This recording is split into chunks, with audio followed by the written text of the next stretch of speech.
Comment on dit comprimé en anglais? pills, Comprimé. pills, Comment on dit béquille en anglais? crutches, Béquille. crutches, Comment on dit pansement en anglais? band-aid, Pansement. band-aid, Comment on dit bandage en anglais? elastic bandage, Bandage. elastic bandage, Comment on dit infirmière en anglais?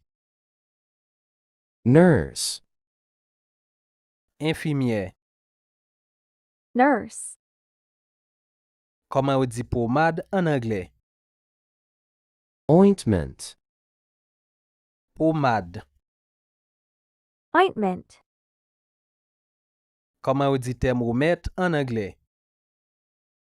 thermometer, Thermomètre. thermometer, Comment on les balance ça en anglais?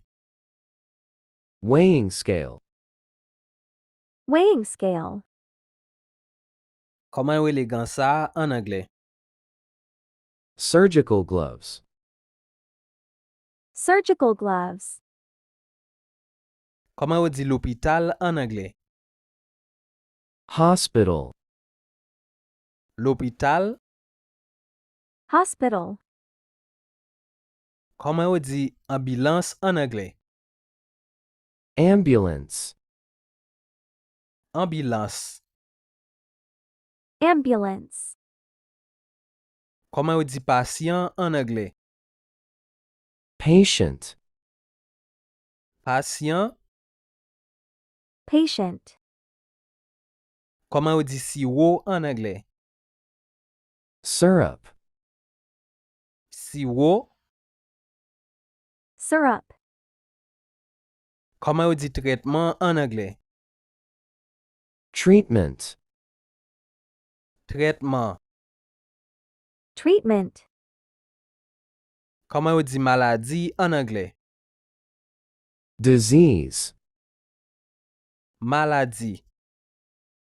disease, Comment on dit pédiatre en anglais? pediatrician, Pédiatre. pediatrician, Comment on dit pharmaciste en anglais? pharmacist, Pharmaciste. pharmacist, Comment on dit chirurgien en anglais? surgeon, Chirurgien. surgeon, Comment on dit salle d'opération en anglais? operation room, Salle d'opération. operation room, Comment on dit prescription en anglais? prescription, Prescription. prescription, Comment on dit radiographie en anglais? X-ray, Radiographie. X-ray, Comment on les appareils ça en anglais? stethoscope, stethoscope, Comment on dit chaise roulante en anglais? wheelchair, Chaise roulante. wheelchair, Comment on les boules coton ça yo en anglais?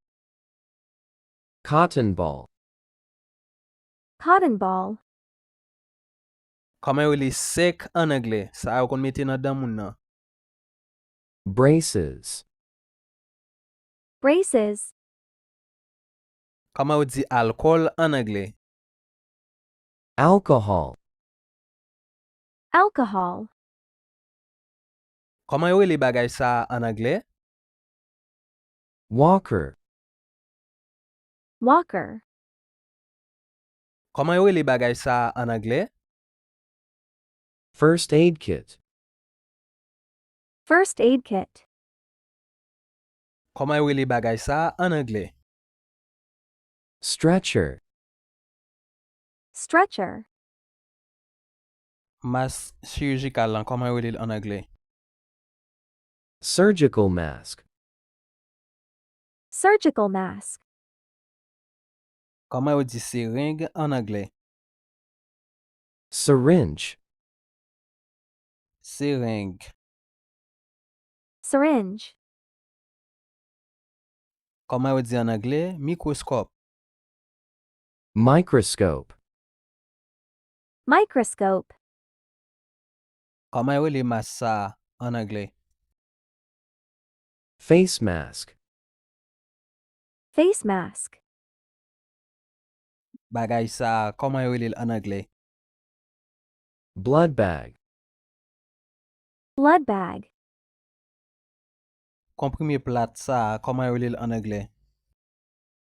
Tablet. Tablet. Koman yo di medsin an anglè? Doctor. Doctor. What up, this is teacher Yorlens. Jodi a ma prezante nou langaj. Langaj si yon aplikasyon gratis ka pemet ou apren anglè, espanyol, portugais ak lot lang. Aplikasyon sa li disponib sou Play Store or App Store. Link la nan komante ya, klike sou li pou kapab telechaje aplikasyon sa pou kapab apren lang sa yo. Apre, pa ezite pataje link la avek yon famyon ou bien yon zanmyon pou li kapab apren menm jen ansam avyo. Koman yo di tensiomet an anglè? Sphygmomanometer. Sphygmomanometer. Koman yo di kokobe an anglè?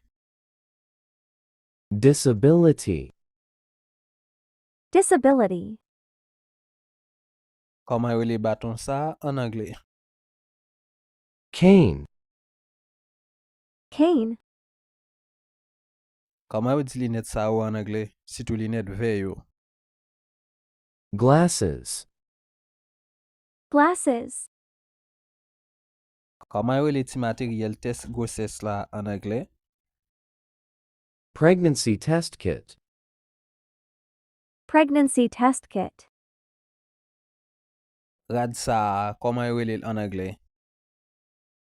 Scrub. Scrub. Thanks for watching this video. Et si vous t'avez acheté 3 livres anglais nou yo, contactez-nous sur WhatsApp dans numéro ça 48 78 17 76.